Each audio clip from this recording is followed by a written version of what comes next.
Welcome to Fundamentals of Macroeconomics. Today we will be discussing inflation, the growth rate of prices. Over time, prices change. To get all the materials to purchase a 4-bedroom and bath home cost only $1,123 in generations past. But do note the price does not include cement, brick, or plaster. It's not the whole house, but the dollar price was certainly a lot less. Our discussion is going to answer what is inflation and how you measure it. We first want to think about how many prices are there. We're in a big economy with billions of transactions every day. How do you summarize all those prices into one number? The definition is the rise in average prices. So what do we mean by average? Average of what? Well, that depends on what we're trying to measure. Do we care about the cost of living? Or are we trying to convert total output, GDP, into real units, netting out just the price effects? In other words, we need to define a suitable basket. For cost of living, one would think of monthly purchases of the average urban American household. We call this the Consumer Price Index, or CPI. For real output, you would use all of the different prices for consumption, investment, government expenditures, and net exports, giving us the GDP deflator. Now, as an aside, if you were ever late for a date, forgive me if I kept you waiting. Your note did say 11. I had a devil of a time finding a suitable basket. A suitable basket? Percy! getting the right inflation rate is all about finding the suitable basket.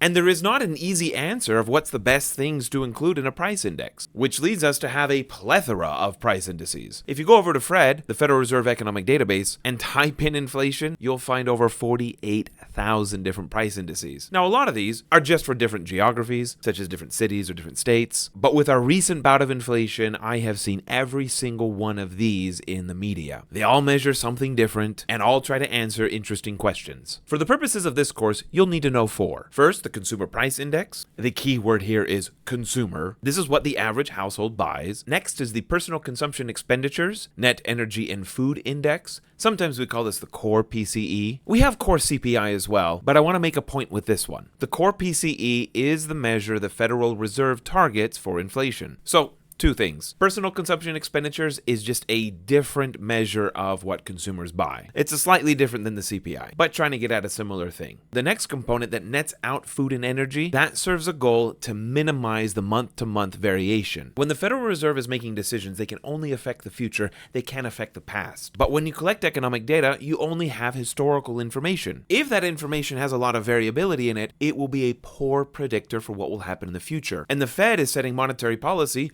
to affect the future. And so they want a more stable measure. Hence, netting out energy and food, because food prices and gas prices are very volatile and can move a whole lot up or down in any given month. Now, when we're concerned about cost of living, we will use all prices because, of course, everybody buys food and energy. And that's why Social Security is indexed to the entire CPI. The next one is the Producer Price Index. Similar to the CPI, the PPI looks at raw goods and materials that businesses purchase. And then finally, you need to know the GDP deflator. This particular price index will holistically look at every new good and service produced in the economy. The first issue we have with defining a suitable basket is that consumers change behavior over time. Historically, many households bought records and a turntable, whereas today we've mostly replaced it all with digital media. If the same dollar can buy higher quality, then that's less inflation. The amount of dollars required to pay for a defined standard of living is now lower. But on the other hand, if the same dollar buys lower quality, then we will have more inflation. So shrinkflation famously will fall under this category. There's a lot of debate about the best way to handle substitutions over time, and so the CPI and the PCE use different methods for the substitution. Let's see what all four of these have done over history. Generally, they move up and down together, but the PPI, the Producer Price Index, in green is the most volatile. Most recently, it peaked at 22% in November 21, whereas the CPI was only at 7% that month. But it also can fall more dramatically, negative 9% in June 23, whereas the CPI was falling, but was still positive. The very drastic changes in producer prices eventually and more slowly make their way into the consumer prices. Let's get rid of the more volatile Producer Price Index and see what the other three are doing. In red, we have the Consumer Price Index, and we can see of these three, it is now the most volatile. It peaked at nearly 9% in June 2022, as well as 14.5% in April 1980. Generally, the CPI is hovering between 1.5% and 3% every year during normal times.